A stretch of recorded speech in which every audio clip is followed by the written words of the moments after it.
Hey guys, it's Jay Calderon with 12rounder.com here to give you the aftermath for the Cotai Arena Venetian Resort Macau, China event that was headlined by Manny Pacquiao taking on unbeaten Chris Algieri in a welterweight clash. Now, we'll go in reverse order of how the fights showed up on HBO pay-per-view. In the opening bout of the evening, Jesse Vargas put in a decent performance against veteran Antonio DeMarcos, winning a decision in the end. It was a pretty solid start for Vargas, who seemed to be now being trained by Roy Jones, seemed to be a bit sharper, putting a little more thought into his shots. That being said, he was still caught way too easily and still didn't seem to have all that much power. Now that, of course, can develop over time, but it remains to be seen whether or not that will actually occur. Nonetheless, still a decent win, still a decent fight, and the one thing I will credit Vargas with is we know his chin has been tested. I think he's been hit enough to know that. I will also credit him for being consistently in good fights. From the Josecito Lopez fight, there's not a fight of his that I would call outright boring. He's always at least in competitive fights. Some people might say he's lost them, some would say he's won them, but in the end, they're competitive, relatively entertaining fights at the very least. Then we move on to the second bout, which is Vasily Lomachenko and his impressive performance against Chon Lantern Apiriapino, I believe is how you would butcher that name. I'm going to butcher a few names in this situation, so let's just accept that and move on. Lomachenko was dominant, looked superb, looked special, looked otherworldly at times in the beginning, the first half of that fight. Then around the 7th, 8th round, he hurt his hand, his power hand, and proceeded to have to win the rest of the fight and dominate every single round with one single hand, and it wasn't even his power hand. It was a situation where he pretty much did not throw the left for the last 4 or 5 rounds of the fight, and still looked about just as good. He had to do a bit more moving or running or whatever you want to call it, but under the circumstances, I think that's fair enough, and he still looked pretty damn remarkable. Maybe if you don't want to say brilliant, okay, then he still had above average intelligence in the ring. Let's put it that way. Pretty solid performance, and of course there are a couple of interesting fights with potentially Nicholas Walters, maybe even taking on someone like Guillermo Rigondeaux if he decides to move up. So it's a pretty interesting division and a couple of pretty interesting fights there for Lomachenko moving forward. Then we had the co-featured attraction of the night, which is fellow gold medalist, unbeaten professional Zhu Shiming, taking on Kwanpichit Chaijin, I believe is how you again butcher that name. I apologize for that.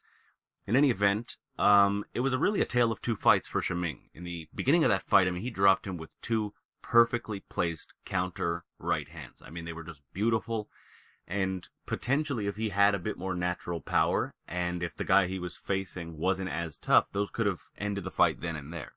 The problem was it didn't. And as the fight wore on, the seemingly fragile face of Shiming began to explode a bit. His eye began to swell up. He was bleeding. That was due to a headbutt, but nonetheless, it began to happen. He seemed to get marked up and was getting easier to tag as the fight progressed. And he wasn't throwing with as much authority either. So it really was a tale of 2 fights.